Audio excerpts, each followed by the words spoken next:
आज मैं एक नए विषय को लेकर आ रहा हूँ। थोड़ा सा इसमें उत्सुकता भी है, थोड़ा क्यूरियोसिटी भी है और बहुत नई चीज़ों की जानकारी मिलती है।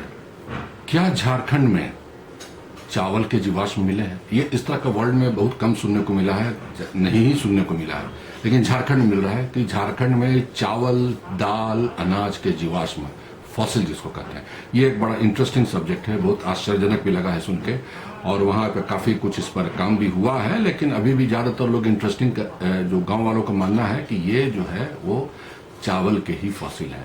और मेरे हिसाब से जो हम लोग के जियोलॉजिकल पॉइंट ऑफ व्यू से जो हम लोग बात करते हैं इस पे, तो हम लोग ये मान के चलते हैं कि ये जो है बेसिकली सिलिका ग्रेन्यूल्स है। और ये जो है गांव है वहां पर काटघर। काटघर कहाँ है? ये आपका है महासिंहपुर, ये आपका राजमहल के पास है। वहां पर ये हमारे तालाब से एक ये ग्रेन्यूल्स मिल रहे हैं, सिलिका ग्रेन्यूल्स, जिसको वहां के लोग चावल के फॉसिल, चाहे दाल के फॉसिल के रूप में इसकी जो है वो इसको मान के चलते हैं। तो आखिर ये चावल का फॉसिल क्या है? उसी के बगल में राजमहल ट्रैप्स, राजमहल हिल्स है, वहां से भी काफी फॉसिल्स मिले हैं, खासकर पेट्रिफाइड वुड के फॉसिल्स वो वहां मिले हैं काफी अधिक मात्रा में। और जुरासिक एज के हैं, कुछ पहले कुछ बाद के मिक्स्ड हैं। और पेड़ों के फॉसिल्स है वहां पर, वुड्स के, जो कि बाद में काफी कुछ डैमेज हो गया, अब सरकार इसको बचा रही है। ये फॉसिल्स आप देख रहे होंगे, ये वुड का फॉसिल्स है वहां का, साहेबगंज का राजमहल। और ये जुरासिक एज का पेड़ का ही फॉसिल्स है, वुड का फॉसिल है। तो एक यहाँ पर उस पर काफी अधिक काम हुआ भी है। बहुत पहले इसकी खोज की थी बिरबल साहनी ने, जिनके नाम पर बिरबल साहनी इंस्टीट्यूट ऑफ पैलेबॉटनी है लखनऊ में। उन्होंने इसको खोज की थी। वहां पर काफी बड़े एरिया में फैला हुआ है राजमहल का ट्रैप में। ये इस तरह के फॉसिल्स आपको देख रहे होंगे, ये आपको में दिख रहा होगा। लेकिन जो जिस फॉसिल की मैं बात कर रहा हूँ वो चावल के फॉसिल की, चाहे जियोलॉजिकल वर्ड में कहें तो वो बेसिकली आपका सिलिका ग्रेन्यूल्स है, जिसकी हम बात कर रहे हैं आपसे, सिलिका ग्रेन्यूल्स। तो ये वहां और एक ही तालाब में मिल रहा है।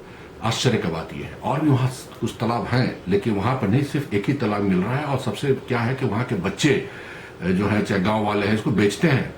वो 10 रुपया 20 रुपया में थोड़ा थोड़ा करके बालू बना के बेचते हैं। और वहां से हमारे कुछ स्टूडेंट्स ये मेरे लिए फॉसिल्स लेके आए चावल का। देखने में एक बार तो आश्चर्य लगता है।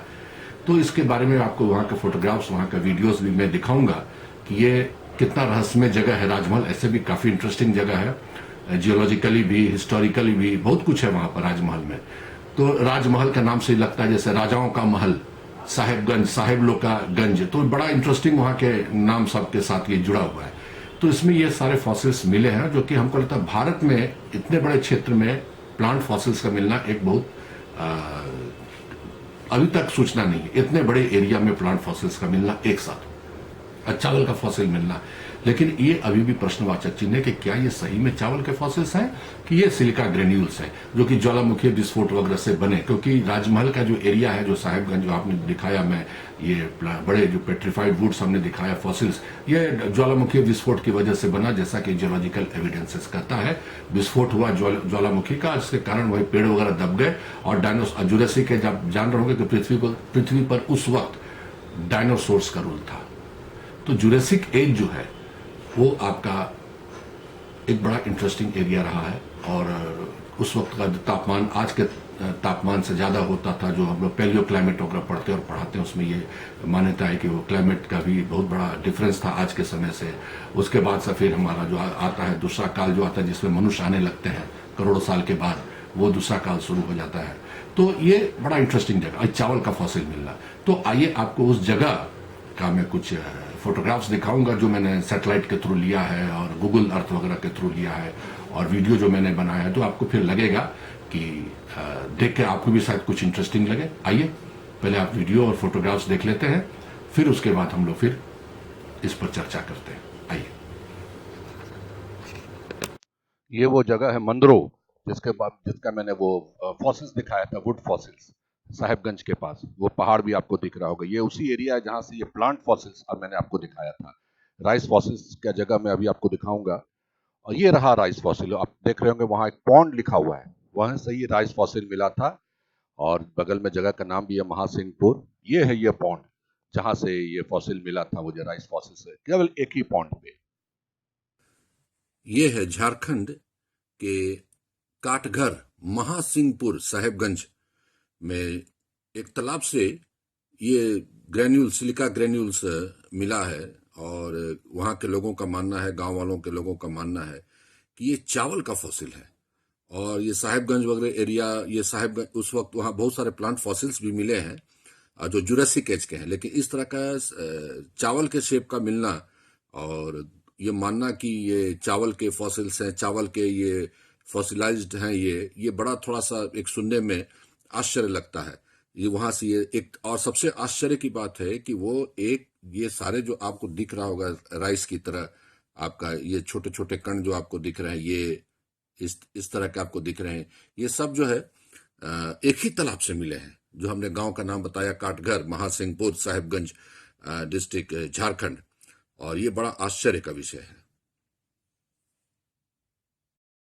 यहाँ आप देख रहे होंगे कि और भी कई ग्रेन्यूल्स, जिसको हम सिलिका ग्रेन्यूल्स, हम जियोलॉजिकल वर्ड में टर्म्स लें तो सिलिका ग्रेन्यूल्स ये हैं यहाँ पर, आप देख रहे होंगे तरह तरह का। और केवल चावल ही नहीं, जैसा हमने यहाँ पर देखा कि केवल चावल के ग्रेन्यूल्स जैसा दिख रहे हैं, लेकिन वहाँ के गांव वालों का ना कि दाल वगैरह भी हैं, दाल वगैरह के भी कण हैं वहाँ पर। जैसे आपके इस जगह पर मिलना, देखिए इस तरह का स्ट्रक्चर्स, इस तरह का ग्रेन्यूल्स का मिलना, अलग अलग कलरफुल, ये हो सकता है कुछ कोटिंग भी हो गया हो, आप देख रहे होंगे यहाँ पर इस तरह का। और उसी जगह पर मिलना और एक तालाब से ही मिलना। और जो प्लांट फॉसिल्स मिले हैं, पेट्रिफाइड वुड्स वगैरह, वो यहाँ से काफी दूर है, कोई नजदीक नहीं है, इसलिए दोनों को हम लोग लिंक नहीं कर पा रहे हैं। हो सकता है कि ये किसी लावा इंट्रूजन से बना हो, क्योंकि चावल की खेती अगर हम मान के चलें तो करीबन इंडस वैली में देखा जाए तो 3200 से 1500 ईसा पूर्व में खेती की शुरुआत हुई थी।